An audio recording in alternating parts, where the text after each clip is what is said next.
Ya, doctor, sí se observan bien sus diapositivas y se les escucha muy bien también. Ya, gracias. Muy buenas tardes con todos. Sé que están ustedes un poquito cansaditos por el estrés de repente de la evaluación, pero es necesario dicha evaluación para ver cómo van sumando eh, los conocimientos, ¿no? Prosiguiendo con el temario, ahora me toca abrir un capítulo que tiene que ver mucho con lo que es tiene que ver mucho con lo que es el sistema reproductor, pero en este caso me han asignado el sistema reproductor masculino. Supongo que después en otros docentes irán a hacer la contraparte en la parte femenina. Y así por tal, ir sumando a otros diversos aspectos de órganos que componen nuestro organismo para así poder completar el conocimiento general de nuestro cuerpo. Bueno, en esta primera parte me toca hablar sobre el aparato reproductor masculino y siempre que consta mayormente por ciertas áreas. En este caso tenemos nosotros la formación del pene, o también se le conoce como falo. Y aquí no me estoy abocando a la parte normal, ni a la parte anatómica, ni a la parte histológica, porque supuestamente eso ya lo han hecho en otras asignaturas. Me voy a dedicar de frente a la alteración. Entonces, aquí en el pene estamos viendo que puede encontrarse algunos tipos de malformaciones o algunos tipos de anomalías, especialmente en la localización de este orificio uretral distal. Se denominan, pueden denominarse hipospadias o epispadias. Las hipospadias se consideran un poco más frecuentes, que son apertura anómala de la uretra, que están localizados en la cara ventral, en cualquier posición a lo largo del cuerpo, ¿no? Estos orificios a veces pueden estar provocando obstrucciones y que pueden estar inclusive conllevando a procesos infecciosos urinarios. La epispadia se localiza por lo general en la cara dorsal, ¿no? El orificio uretral. Ahí estamos viendo algunas exposiciones de la salida de los orificios. Hay el subcoronal, la peniana, y hay el denominado también lo que se denomina el peno escrotal, ¿no? Y aquí están más o menos en un esquema graficados, el tipo más o menos glandular, subcoronal o distal, el medial, el proximal, el perineal, que hay que tenerlo en cuenta porque en algún momento, especialmente cuando a veces recibimos a bebés, cuando cuando hacemos nuestro internado, a veces rotamos por obstetricia y tenemos que recibir bebitos y tenemos que revisarlos, ¿no?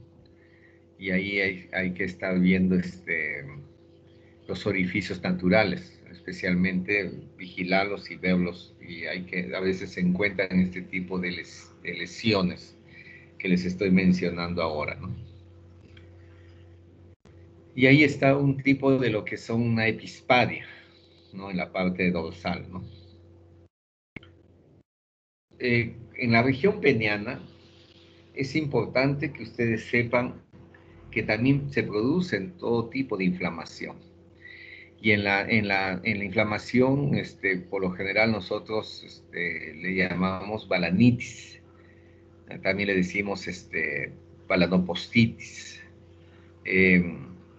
Puede ser en toda la región de la parte del glande o la región peniana, y es producido mayormente porque hay el capuchón de la piel que recubre toda esa zona que nosotros le llamamos el prepucio. Y entonces ahí es donde a veces se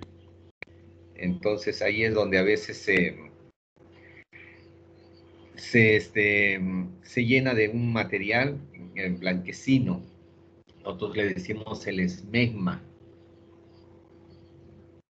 Este material blanquecino que a veces hay puede estar contaminado pues, por micosis, cándidas albicas, en este caso, bacterias, a veces hay Gardnerella.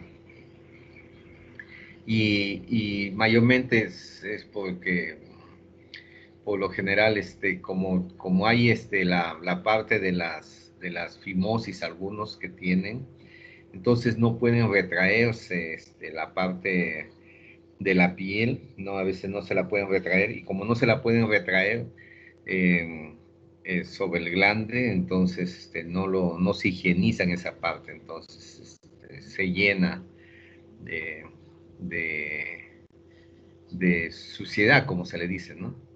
Y hay acumulación de todos especie de células, descamadas, de sudor, de detritus, de todo, ¿no? Y eso se ve mayormente en estos casos que los que presentan la fimosis, ¿no?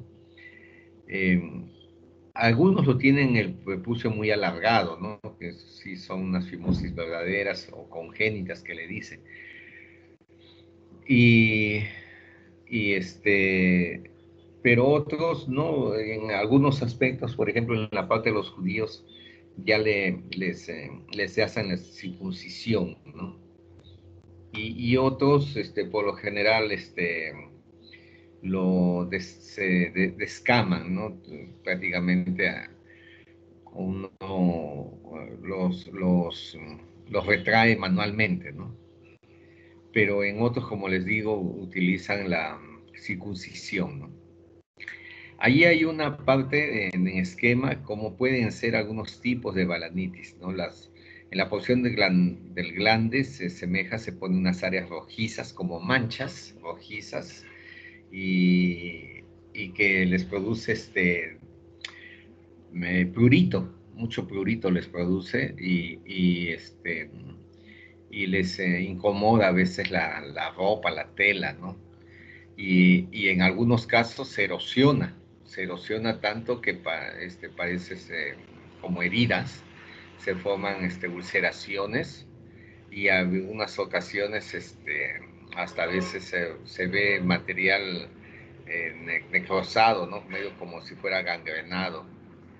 Y en otros se ve así como parte de lo que son eh, placas, ¿no? Placas un poco papulares, que a veces se ve con la contaminación del virus, especialmente el herpes virus, ¿no? Y en otras ocasiones se ve como unas áreas blanquecinas o placas o leucoplaquias, como a veces se le mencionan, ¿no? Son todas las variantes que a veces se observan en las porciones de las balanitis. Y después, en lo que nosotros más vemos de estas balanitis,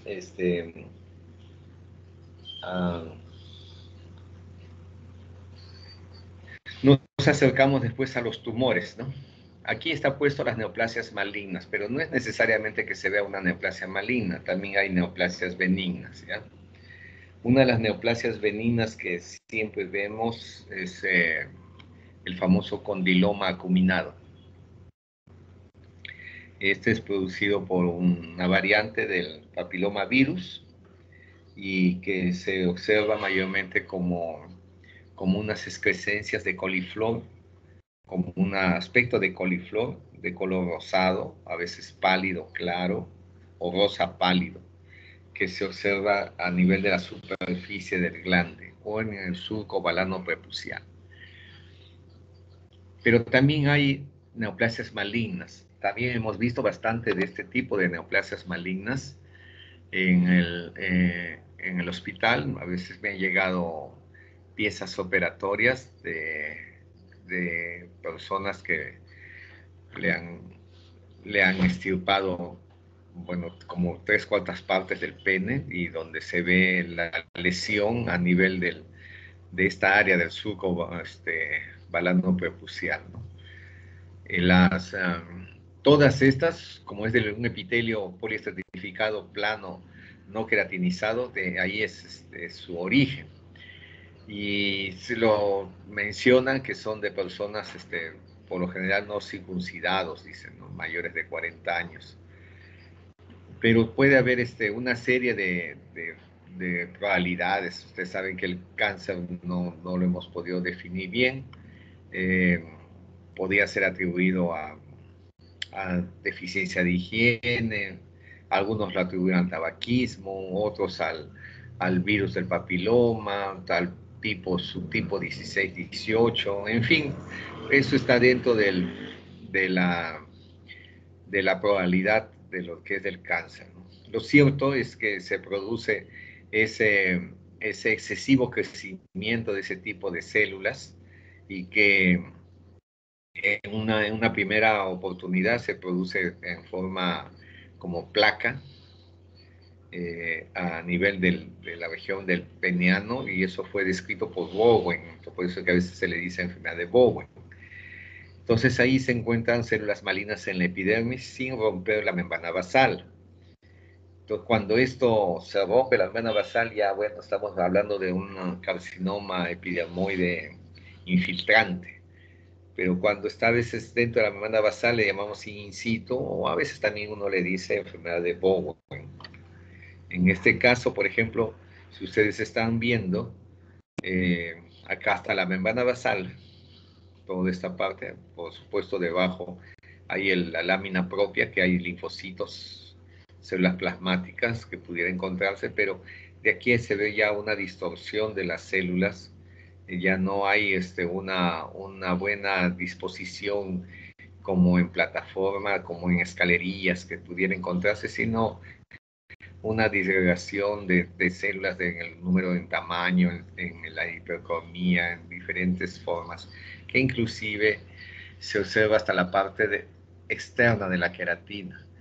En el lado derecho ustedes están viendo un poco un aproximado de encima de la capa basal, inclusive con unas áreas de mitosis que pudiera encontrarse, algunas mitosis, y una célula disqueratóxica, ¿no? Esta célula es disqueratóxica.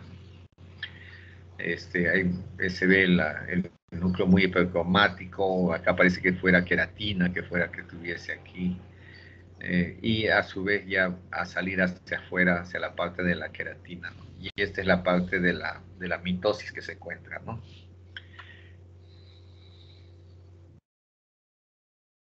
Dentro de estos tipos de neoplasias malignas, vuelvo a incidir, hay el carcinoma epidermoide infiltrante, que es una lesión papular gris, costrosa, más frecuente en el glande o el prepucio.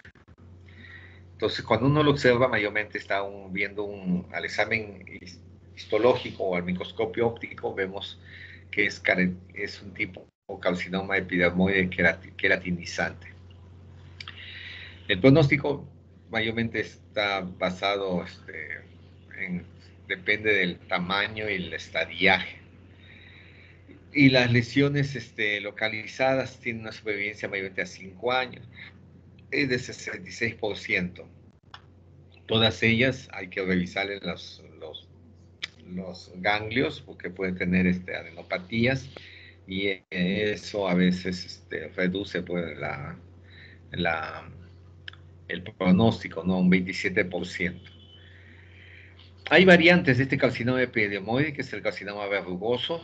Es un tipo más o menos papilar. Bueno, se ve una ausencia con una atipia citológica, bordes medio redondeados, y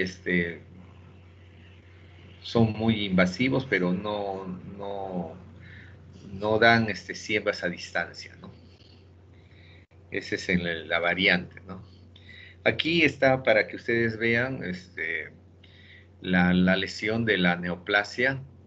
Todo este es epitelio, es un epitelio atípico que está creciendo, infiltrando la parte interna, ¿no? La parte interna. Acá hay prolongaciones, ¿no? Del carcinoma, como espolones que se dirigen. Acá hay mucho más, están sueltas, un poco más penetrando.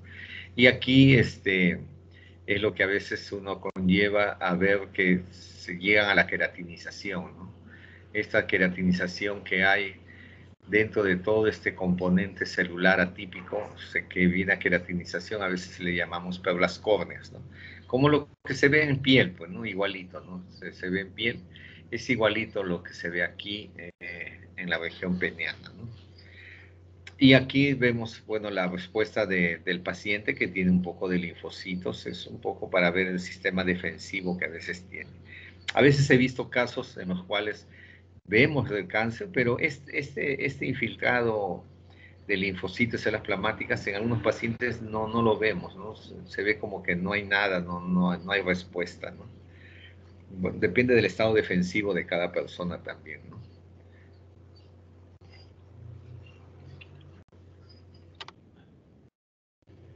Ahora vamos a ver otra región que se denomina el escroto, testículos y el epidídimo, ¿no? En lo que es el escroto, en la parte de la piel, puede estar un poco, eh, la piel mayormente puede estar, eh, eh, puede tener procesos inflamatorios y puede haber micosis ahí, o también algunos tipos de dermatosis generalizadas.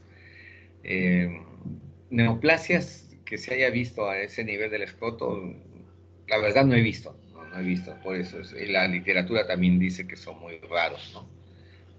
En verdad que yo no he visto eso a ese nivel, ¿no? Eh, bueno, acá habla del carcinoma epidermoide, según la literatura. Eh, este, bueno, está dado por este personaje que describió Percy Valport, que vio sobre este tema, sobre uno de los trabajadores de los denominados desollinadores, ¿no? Bueno, indicó quizás que debían de hacer cierto tipo de higiene, ¿no? Para prevenir este tipo de lesión, ¿no? En la parte de los testículos hay que siempre estar pensando en los famosos temas de la criptorquidia. La criptorquidia no es más que el fracaso del descenso del testículo para entrar en el escroto, ¿no? El testículo normalmente se encuentra en la cavidad abdominal, en la pelvis, pero en el tercer mes de la gestación deben pasar por los conductos inguinales hasta el escroto. Eso se cumple en los 2 últimos meses de vida intrauterina, ¿no? Al año de edad, pudiera verse que puede encontrarse una criptorquidia afectando más o menos al 1% de la población, ¿no? Y esta afección, bueno, según estadísticas, dice que puede ser bilateral en un 10% de los pacientes, ¿no? Estas criptorquidias que sean bilaterales o unilaterales, necesariamente están atribuidas al proceso de esterilidad, ¿no? Y el testículo criptorquídico, hay un riesgo de 3 a 5 veces, dicen, mucho más de desarrollar cáncer de testículo, ¿no? Eh, Pudiera ser que sea porque se originándose en focos de neoplasias intratubulares de las células germinales de los túbulos atróficos, ¿no? La oqueopexia, bueno, reduce este riesgo de presentar esterilidad y cáncer, ¿no? Nosotros, cuando nosotros vemos a los niños en el examen, siempre tenemos que tocar el escroto y verificar la presencia de ambos testículos con la palpación, ¿no? Y si vemos que en uno de ellos solamente hay uno nomás o no hay ninguno, tenemos que hacerlo constar en la historia. Y hay que hacerlo que descender, aunque sea por temas quirúrgicos, antes del año. En algunas ocasiones escuché que esperaban hasta los 5 años, pero más de eso dicen que no es muy conveniente. Pero por lo general hay que hacerlos descender dentro del año, ¿no? Para evitar el tema de las esterilizaciones. Así es que algo más de lo que uno tiene que ver uno como médico tiene que tocar el escroto y revisar los testículos, ¿no? Ahí ustedes están viendo un poquito la posición del testículo en la cavidad abdominal y cómo en las situaciones donde se encuentra que pueden estar ahí, o testículos mal descendidos, ¿no? Que es el descenso que puede encontrarse, ¿no? Y los cirujanos, bueno, lo único que hacen es removerlo y ponerlo en su posición como corresponde, ¿no? Porque ya saben que el dejarlos ahí puede conllevar a, a ciertos tipos de neoplasias malignas, se atribuye a ello, ¿no? Y también por un tema, bueno, de la esterilidad, ¿no? Hay que siempre pensar en los temas de procreación. El testículo puede tener áreas inflamadas. Una de las que más inflama es el epidídimo, y ahí vemos la epididimitis y las orquitis, también se le denominan a ellos por procesos infecciosos, y y donde el testículo se encuentra pues muy hinchado, tumefacto, doloroso al examen, ¿no? Entonces, cuando nosotros hacemos un estudio histológico, vemos pues un infiltrado inflamatorio predominantemente neutrófilo, pues, cuando es el proceso agudo, y esto se ve en las orquitis, ¿no? Las orquitis, que puede ser una complicación de esta enfermedad de las famosa papera, del proceso viral, cuando a veces la papera le da a un adolescente, se complica pues la glándula parótida, pero al complicar la glándula parótida también complica el plano testicular, ¿no? El testículo, especialmente cuando uno es adolescente o adulto joven, si es que le da en esa etapa, ¿no? Pero cuando da en niños, no hay complicación, porque la parte testicular todavía está en estado de reposo, no hay ningún problema. Entonces, una parotiditis en un niño, que por lo general puede ser a los 5, a los 6, a los 8 años, solamente estaría afectando la altura de la parótida, más no la posición testicular, porque eso está no funcional, ¿no? El tema está cuando le da a uno papera, por ejemplo, un tipo de 20 años, ¿no? De edad. Ahí sí hay que estar viendo la posibilidad de que se haya complicado a nivel del testículo, ¿no? Y a veces se ve, pues, grandes tipos de lesiones. Hay pérdida de este epitelio seminífero, hay atrofia tubular, hay después la fibrosis, y ya se complica la cosa, porque eso ya necesariamente conlleva la esterilidad, ¿no? Pero todo tipo de infecciones que pueden estar contaminando ese nivel provoca también esterilidad y fibrosis. No solamente el tema viral, ¿no? Sino también temas autoinmunitarios también, o también bacterianos. Y hemos visto bastante de los temas de la tuberculosis, ¿no? La tuberculosis también te llega a afectar ese nivel, ¿no? A ese nivel llega a estar afectando la tuberculosis. Y aquí están viendo ustedes una imagen de lo que puede encontrarse. Todo esto es la capa de células de linfocitos. Acá está la capa de células epitelioides, y acá hay 1, 2, 3 células gigantes. Esta es la zona de la necrosis o necrosis gaseosa, ¿no? Entonces todo esto es un granuloma de tipo tuberculoso. Si uno le hace la coloración de Ziel-Nielsen, segurito que acá hay bacilos de Koch. Y entonces estamos viendo los problemas de tuberculosis, ¿no?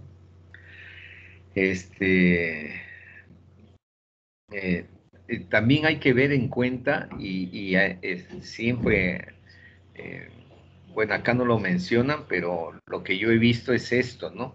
Los temas traumáticos, jóvenes. A veces, a veces uno ha recibido un golpe en el lado testicular. Hay algunos, o de niños, qué sé yo, o a veces alguna caída que hayan tenido, a veces se producen hematomas gravísimos a ese nivel testicular y todo se pone rojizo, todo es hemorragia. Y ahí ese es un gran problema, porque después de eso viene lo que es la fibrosis y la esclerosis tubular, ¿no? Eso también tienen ustedes que estar viendo los problemas traumáticos, ¿no? Por golpes, patadas, qué sé yo, ¿no? Que tienen que ustedes que hacer constar en la historia. Ustedes tienen que ver sobre ello. También vean ustedes trastornos vasculares. Las torsiones del cordón espermático, bueno, ocasiona pues problemas obstructivos del drenaje venoso testicular, ¿no? Se puede mantener el flujo de las arterias, todo, pero se ingurgitan todo, producen lo que es los infartos, ¿no? Infartos venosos, ¿no? Estos tipos denominados torsión testicular, pueden estar producidos en dos formas: intraútero, le llamamos la torsión neonatal, o después del nacimiento, ¿no? En la adolescencia también se puede llegar a producir torsión, se produce un dolor súbito testicular, eh, y en el adulto, en algunos casos, que puede presentarse en el adulto por un problema anatómico bilateral, le llaman testículo en ascensor, le dicen, ¿no? Ese sí tiene que estar controlándose a cada rato, ¿no? Si a uno actúa rápidamente o quirúrgicamente, bueno, hay una buena posibilidad, ¿no? Pero no debe pasar muchas horas, ¿no? Máximo, hay que actuar rápido, pero no más de 6 horas, ¿no? Si pasa las 6 horas, ya el tema ya va a un proceso de necrosis, ¿no?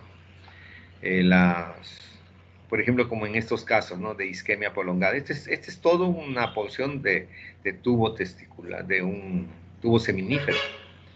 Y este tubo seminífero, acá están las células un poco sueltas, no se logra distinguir qué tipos de células, unos cuantos acá espermatozoides que están flojos. Acá hay un gran espacio testículo en el espacio intersticial con gran edema.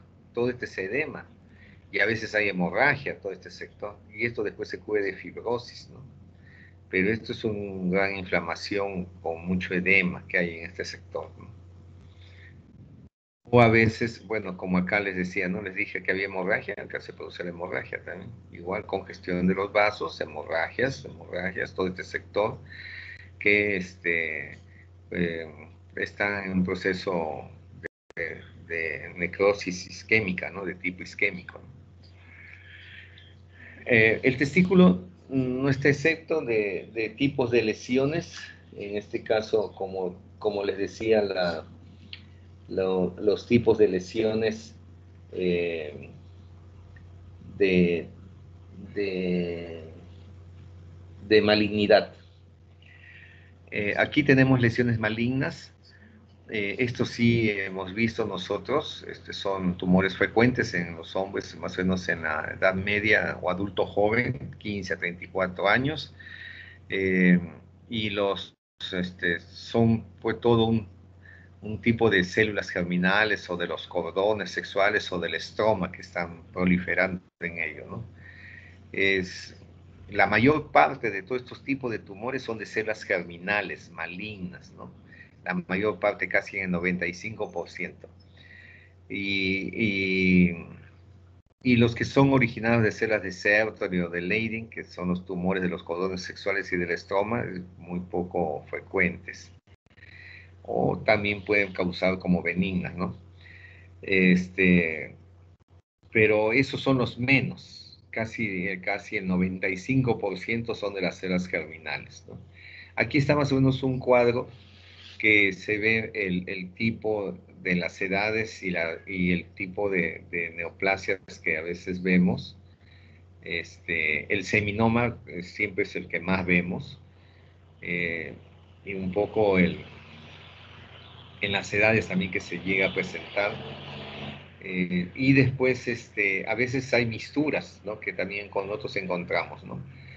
Como lo que se denominan teratomas, ¿no? Si a veces encontramos con coriocarcinoma, eso el pronóstico no es muy bueno, que digamos. Pero a veces encontramos tumores de saco vitelino o también el denominado carcinoma embrionario, que también llegamos a encontrar. Pero siempre hay que examinar todo. Cuando nosotros nos llega un testículo con tumor, lo laminamos, ¿no? Laminar es como cortarlo así como el pan baguette, que a ver, lo cortamos por pedacitos todos chiquititos, laminaditos, y los comenzamos a examinar uno por uno, para ver si hay seminoma puro o a veces no lo hay. A veces vemos a veces un foco de carcinoma embrionario, un foco de carcinoma de tumor sacovitelino o de teratomas, ¿no?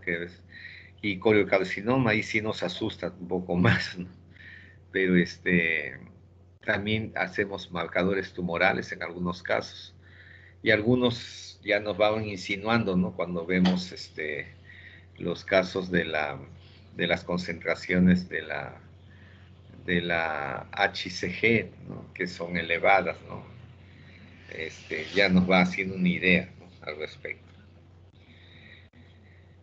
Aquí está más o menos un cuadro de los tumores de un solo tipo histológico. Ahí están los seminomas y los no seminomas, ¿no? Los seminomas puros o seminomas con células in situ trofoblásticas también, o los no seminomas, que están los dados de carcinoma embrionario, tumor de saco vitelino, tumor trofoblástico o coriocarcinoma, y los teratomas, ¿no? Que son los que más vemos.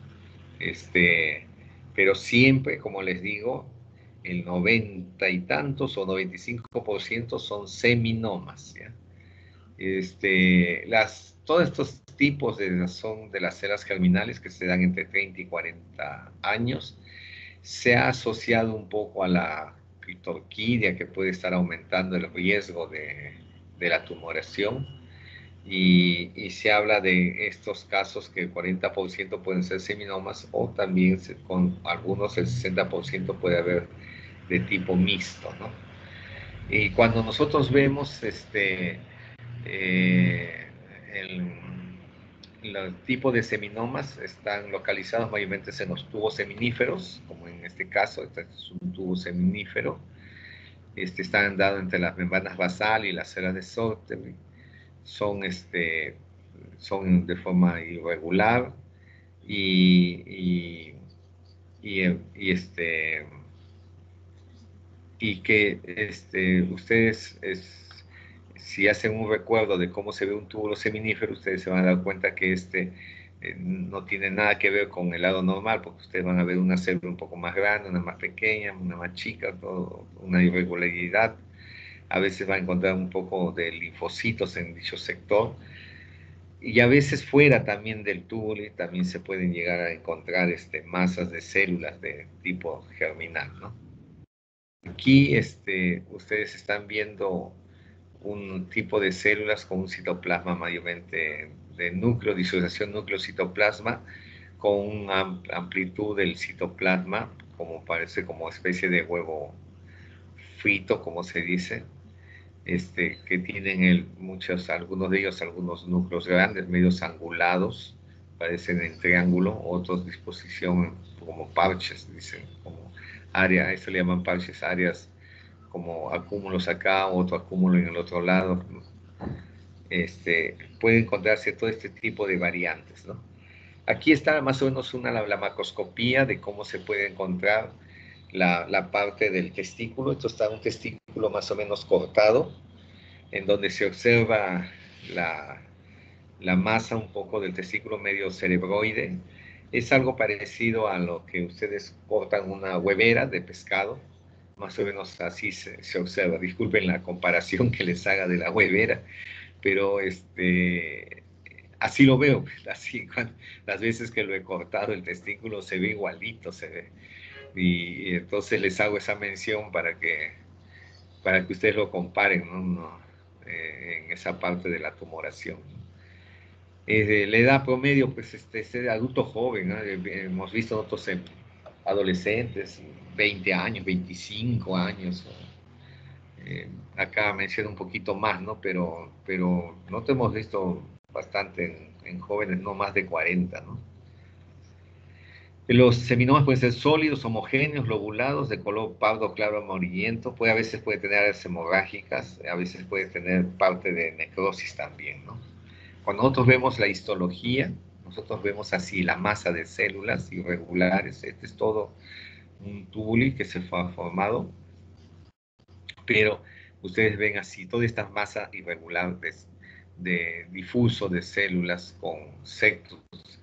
Septus, a esto le llamamos septus, estos son los septus, acá esto sería un septus fibrobascular con linfocitos, las células son redondas, con citoplasma claro, membrana nuclear muy fina, núcleos grandes, poligonales, bordes rectos, con núcleo central, a veces hay necrosis, se puede encontrar áreas con alta densidad mitótica también puede encontrarse, ¿no? Aquí está más o menos otra forma en el lado A, un lado de seminoma que está dentro del túbulo y fuera también del túbulo y también se observa. Acá también se está mostrando mayormente las porciones de las células más o menos redondeadas, poligonales, y aquí también está mostrándose una forma de apariencia media células plasmáticas que parece fueran, y en otro lado como que se dispone un poco en línea, ¿no? Como si fueran en fila india, ¿no? A esto nosotros le llamamos las filas indias, fila india le decimos, ¿no? Del tumor, que son disposiciones que pueden encontrarse, ¿no? Aquí está otro caso de fuera del seminoma, el carcinoma embrionario, que es algo más raro, que se presenta mayormente en menor proporción, de 2 a menor de porcentaje, en la edad más o menos entre los 20 y 50. Puede estar, 60% de los pacientes pueden hacer metástasis y se encuentran las aumentadas algunos tipos de enzimas, entre ellas la alfa-fetoproteína, ¿no? El tumor es sólido, granular, quístico, de color blanco parduzco, más o menos como lo que se observa en la imagen. La imagen también de la histopatología se ve unas agrupaciones de células claras con núcleo grande, vesicular, pleomórfico, con varios macronucleolos, y las células a veces se encuentran muy apiñadas o superpuestas, ¿no? Y hay muchos cuerpos apoptóticos, ¿no? de destrucción. Pueden tener este patrón glandular, así que formen como tubos, como en esto que forma tubos, o también que trate de hacer como hileras, ¿no? Como estas partes de hileras. Eso de que forma como hileras o como deditos, a eso le llamamos dígitos, digitiforme, por eso le decimos patrón papilar. Cada vez que vemos así como deditos, le decimos patrón papilar. Este es el otro tipo de tumor, el tumor de saco vitelino. Está asociado básicamente como parte de lo que se denomina un tumor mixto. La edad promedio es entre 15 y 40 años. Se manifiesta masa testicular indolora. Se encuentra aumentadas a la alfa-fetoproteínas. Pueden ser sólidos o quísticos de color grisáceo o parduzco. Ahí pueden tener focos de hemorragia y necrosis. También pueden presentar estos tumores de saco vitelino. Cuando nosotros vemos estos patrones de saco vitelino, pueden tener a veces patrones microquísticos que pueden parecer como si fueran una especie de tubos, o también pueden tener como patrón así alargado como fila india, pero con mucho material medio anfófilo, o que llaman tumor o patrón mixoide, también pudiera ser encontrado así. O un patrón de seno endodermal, que se está formando como especie de tubos, o un patrón que parece hígado, por eso se llama patrón hepatoide. El coriocarcinoma, es un poco menos frecuente, está también como parte de los tumores mixtos entre la tercera y cuarta década de la vida. Está asociado mayormente a estos parámetros como la ginecomastia, la tirotoxicosis. La sobrevida, bueno, no es muy buena. Sobrevida a los 3 años, el 20%. Lucen como nódulos hemorrágicos con focos de tumor parduzco o grisáceo, ¿no? Cuando vemos nosotros la histología, básicamente vemos nosotros células del citotrofoblasto, ¿no? Acá vemos nosotros lo que se denomina la célula del trofoblasto. Esta es la célula del trofoblasto, está alargada y parece célula gigante. Esta es la célula del trofoblasto o del sincitio trofoblasto. Estas son las características de este tipo de células y se encuentra con áreas de hemorragia y bueno, acá no se ve mucho. Acá se ve la necrosis en este sector, que se está observando la parte de lo que es la necrosis. Y en este lado también estamos observando lo que se denomina el tumor de células germinales mixto, ¿no? Este tumor de células germinales mixto, que es aproximadamente de cerca del 70% de las neoplasias germinales, también está en una edad promedio de los 30 años. Y por lo general están combinados, ¿no? Pues todos estos vienen combinados, como carcinoma embrionario, como teratoma, también tiene un poquito de seminoma, también tiene un poco de tumor de sarcovitelino. Por eso es cuando nosotros examinamos estos casos, tenemos que estar viendo todas las variantes para ponerles, catalogarlos y decirles un poco el pronóstico. Se informa más o menos, nosotros informamos el porcentaje de cada tipo de lesión que se presenta, ¿no? Y si hay invasiones vasculares, si invade la red de testes, y el coriocarcinoma es el que más miedo le tenemos nosotros, ¿no? Por el pronóstico, más que nada. Pues pueden ser de aspectos sólidos, blanquecinos, pueden estar asociados a seminomas, a necrosis y hemorragia también en este sector de células, ¿no?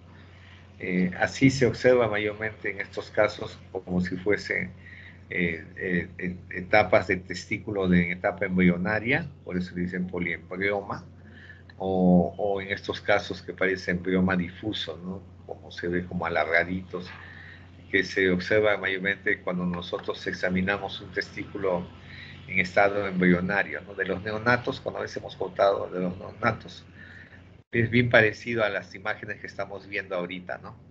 Y así se presentan estos casos de neoplasias, ¿no? También igual. Y acá como si fueran especies de yemas, ¿no? De yemas que están haciendo para la porción del túbulo, ¿no? Que pueden presentarse en este tipo de carcinomas embrionarios.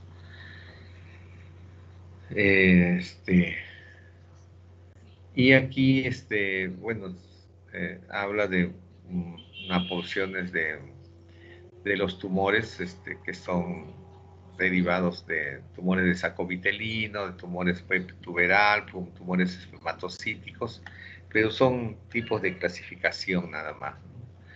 Y este es el tumor espermatocítico, que vamos a estar terminando esta parte, al enseñarles que es un poco más raro, es una edad promedio de 50, 60 años, no está asociado, dice la criptorquidia, y los marcadores séricos no están muy elevados, no produce mucha metástasis, está mayormente, eh, tiene un componente sarcomatoso y el testículo, la tumoración puede estar muy lobulado o multinodulado, ¿no?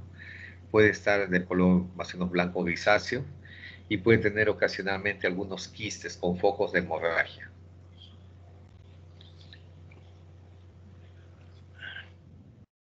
Este es el tipo del seminoma espermatocítico, con diversos tipos de células. Se ve, parece una masa de células que tienen algunas, una más grande, una más chica, y que puede confundirse si uno no le dice bien, hasta uno se puede estar confundiendo con tipo linfoide, ¿no?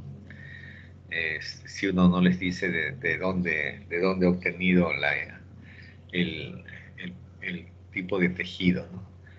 Vean ustedes acá, en menor aumento, cómo se ve como es en masas, parece que fuera de tipo linfoide, pues un patrón difuso multinodular. Ahí se ven las células, todas son prácticamente pequeñas, con núcleos redondos, densos, uniformes. A veces hay algunas células un poquito más grandes, con núcleo redondo, y células intermedias, ¿no? A otros con células gigantes, con múltiples núcleos, con citoplasma amplio eosinofílico, ¿no? La membrana celular es poco definida y mitosis poco frecuentes, ¿no? Bueno, acá no se puede ver mucho esto del tipo de las mitosis por la imagen. Tendríamos que ver otras y con más aumento para ver inclusive las células gigantes, ¿no? Quizás yo acá agudizando mi mirada, viendo, la verdad es que tampoco logro distinguir ninguna célula gigante acá. Con este aumento no se puede distinguir, había que enfocarlo, aumentarlo más para distinguirlo, ¿no? Y aquí están algunos tipos de particularidades que se pueden estar presentando con tipos de edemas, las composiciones de tipo de células, las reacciones linfoides, las transformaciones sarcomatosas, los marcadores que a veces usamos nosotros para la identificación entre un seminoma y un tumor espermatocítico, ¿no? Mayormente nosotros usamos la hematocilina eosina, la coloración y la morfología para determinar el término de seminoma, pero a veces nos puede entrar la duda del tumor espermatocítico y bueno, ya en eso ya entramos en los marcadores tumorales, ¿no? Como ven, de este tipo son acá 3 marcadores tumorales que a veces usamos, pero tenemos que usar mayormente las interpretaciones, ¿no? En los marcadores tumorales, por lo general, aquí en este caso nos da negativo, negativo, y aquí positivo en el tumor espermatocítico, lo que sucede al revés en el seminoma, donde me da positivo, positivo, y el último me da negativo. Según la evaluación de esto, nosotros podemos hacer la disquisición entre lo que es un tumor espermatocítico y un seminoma. Si no, a veces es muy difícil, a veces diferenciarlo entre uno y otro. Usamos mucho la inmunistoquímica para hacerlo, ¿no? Y eso sería todo, jóvenes. Mayormente, no sé si con esto terminaríamos esta parte y les agradezco mucho por la atención. Casi todo es sacado del libro de Robbins y la colaboración para las preguntas que le tengo que emitir al doctor Ángeles para su respectiva evaluación teórica, que creo que tengo entendido va a ser en los primeros días de abril, ¿no? Bueno, eso es todo, jóvenes. Me despido de ustedes. Muchas gracias. Muchas gracias, doctor. Ahora Gracias. solamente finalizamos la reunión porque yo puedo descargar la asistencia. Gracias, doctor. Ya. Sí, no habría Ya, muchas problema por gracias. eso. Ya, gracias. Ya. Ya, Gracias, doctor. Gracias por su entonces, clase. ya. Con los de mi grupo me reúno dentro de 10 minutos, pues, por favor. A las 5:15 menciónenles que me voy a reunir, ¿ya? Conmigo. Los que me están oyendo, 5:15 con mi grupo me reúno, ¿ya? Para la práctica. Hasta luego. Sí, Ya, entonces, doctor. Seguramente su grupo ya la escuchó para reunirse a las 5:15 con usted, doctor. Ya, muchas gracias. Gracias.